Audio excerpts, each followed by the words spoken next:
Ini dia 24 jam makan di luar edisi Bali. Pagi-pagi langsung cus karena flight kita subuh. Jadi pas sampai Bali kita langsung pergi ke nasi Balinya Menweti. Ini enak banget.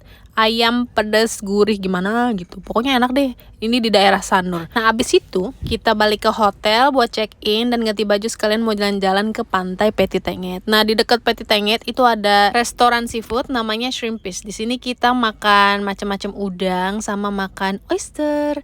Itu enak banget. Karena pantang kenyang, kita sorenya langsung makan ke Naked Bun. Kita pesen burger sama pizza di sini. Ini recommended banget sih ya. Buat ngebakar kalori, kita langsung jalan lagi ke pantai ini Hidden Gems, namanya Pantai Nyang Nyang. Bagus banget. Lanjut, nggak mungkin lupa untuk makan yang manis-manis di Monsieur Spoon. Tapi kalau Mike udah pasti makan roti sih ya. Dia nggak kayak gue, nggak suka yang manis-manis. Tetep tim asin. Nah malamnya kita tutup dengan makan seafood di Bella Seafood di daerah Jimbaran.